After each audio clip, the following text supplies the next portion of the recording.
Bonjour à toutes et à tous. Alors après vous avoir expliqué sur mes précédentes vidéos comment préparer son voyage, comment gérer son itinéraire, etc.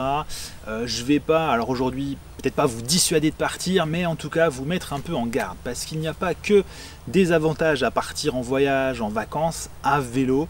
Et du coup aujourd'hui on va vraiment se concentrer sur les points négatifs, tous les trucs qui font que finalement c'est peut-être pas pour tout le monde, c'est peut-être contraignant, c'est peut-être énervant, c'est peut-être, voilà, on va essayer de voir un peu tout ça. Alors je mets pas d'ordre, il n'y a vraiment aucun ordre précis, ça dépendra de chacun. D'ailleurs dites-moi dans les commentaires si vous êtes plutôt d'accord ou pas sur l'ordre d'importance des différents critères, des différentes choses qui peuvent gâcher votre voyage, qui peuvent être des points négatifs sur le voyage à vélo. Donc le premier c'est évidemment le mauvais temps, la météo, voilà, bon c'est sympa le vélo, ça se fait évidemment aussi sous la pluie, il n'y a aucun souci. Mais bon, quand on en fait plusieurs heures par jour, plusieurs jours d'affilée, parfois 2-3 semaines, etc., et qu'il pleut du matin au soir, on va pas se le cacher quand même, c'est pas fou. En plus avec le dérèglement climatique, on n'est pas à l'abri de 2 semaines de pluie, même en juillet, même en août, n'importe où en France. C'est tout à fait possible, même en plein été quoi. Bon, il faut évidemment des pneus avec une bonne adhérence, des vêtements adaptés, ça c'est vraiment la base de tout quoi, forcément, hein. Imperméables mais respirants, donc vraiment des choses qui sont faites pour le vélo. Je mets des liens en description là-dessus.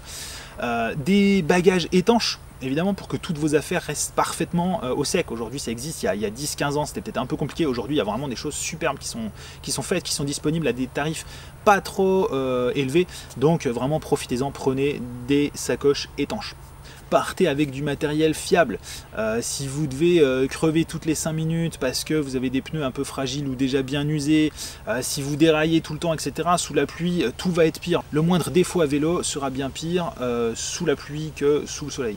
Donc voilà, du matériel fiable, également des garde-boue, voilà, c'est vraiment la base, hein. Dans tous les cas, malgré tous ces conseils, la météo c'est quand même un des paramètres qui peut réduire le côté fun de vos vacances, on va dire. Peut-être pas gâcher, mais en tout cas sérieusement entamer.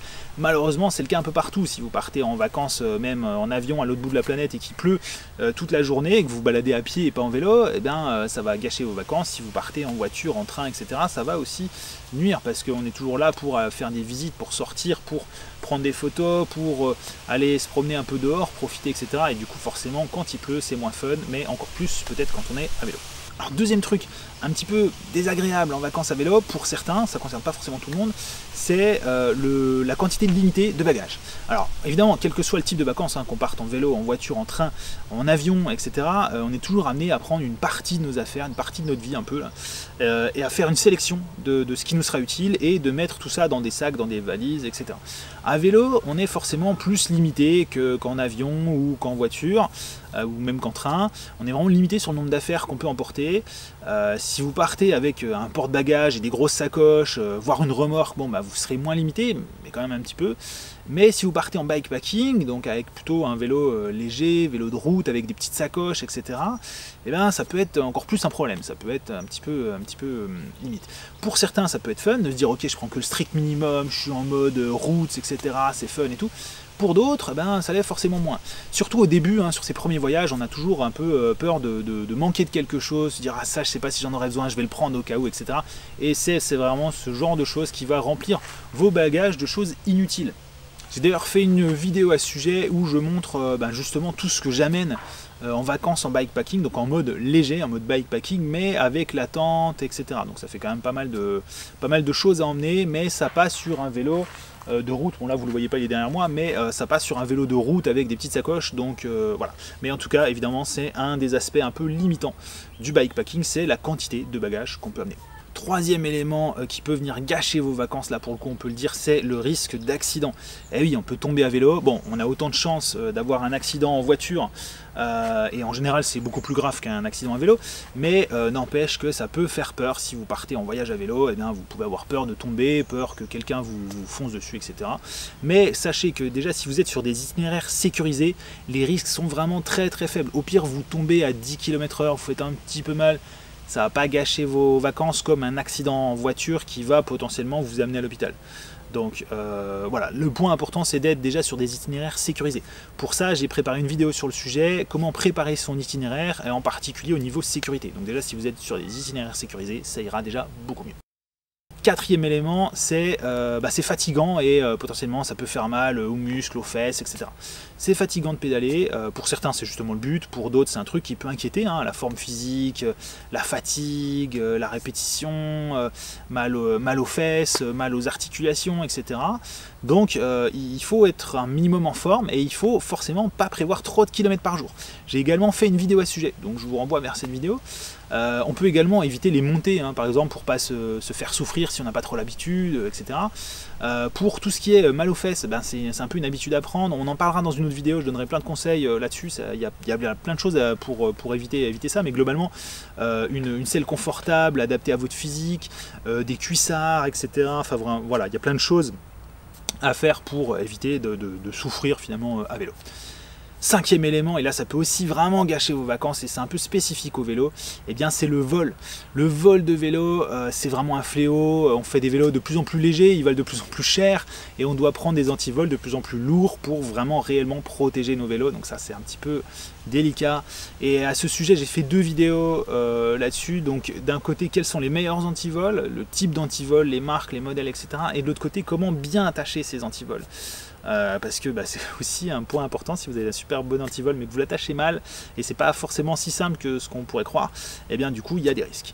Maintenant si vous allez en vacances dans des zones qui craignent pas trop, ça veut rien dire, mais globalement si vous êtes plutôt à la campagne et un peu moins en grande ville ou en banlieue, etc.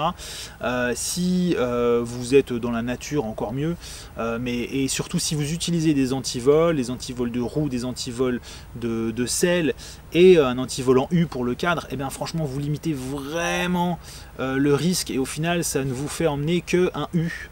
C'est le seul truc que vous allez amener parce que le reste des antivols sont déjà installés de base sur vos roues. Enfin bref, j'explique ça dans ma vidéo sur les antivols, mais vraiment faut pas que ça soit un point bloquant parce qu'il y a finalement beaucoup moins de risques qu'on vous vole votre vélo en vacances que ce qu'on vous le vole chez vous. Typiquement, même s'il est attaché dans un local sécurisé en grande ville, dans une copropriété, vous avez plus de chances de vous le faire voler que s'il est posé contre un arbre dans un camping dans la Creuse, franchement. Donc finalement le risque il est là dès que vous avez votre vélo, dès que vous le possédez, dès que vous n'êtes pas dessus, mais finalement c'est pas en vacances forcément qu'on va vous voler votre vélo. Alors un autre frein pour les vacances à vélo, ça peut être de trouver où aller, de trouver comment y aller, comment rentrer chez soi, etc. Donc là je vais encore vous renvoyer sur une autre de mes vidéos où j'explique comment faire son itinéraire, comment préparer son itinéraire, comment le planifier. Une vidéo également sur le mix vélo, train, voiture, etc. où on parle un peu de ces problématiques, mais si j'ai une voiture comment je fais, le train, quel train, les TGV, les TER, est-ce que j'ai le droit d'amener mon vélo, est-ce que c'est payant ou pas, voilà, il y a plein de choses à savoir là-dessus. Voilà, a priori, de mes propres expériences et selon moi et ma façon de voyager, je pense que c'était à peu près les seuls points négatifs que je voyais. Maintenant, n'hésitez pas à me dire dans les commentaires ce que vous voyez. Est-ce que j'ai oublié certains points négatifs ou lesquels vous metteriez en premier? Je pense que la météo arrive quand même assez bien parce que pour le coup, c'est un risque pour tout le monde, mais peut-être que pour d'autres, ça serait le vol ou j'en sais rien. Bref, précisez-moi ça dans les commentaires. Et puis si j'ai oublié des choses ou si vous voulez que je précise certains éléments, n'hésitez pas, les commentaires, c'est fait pour. Et sinon, abonnez-vous et à bientôt pour une prochaine vidéo.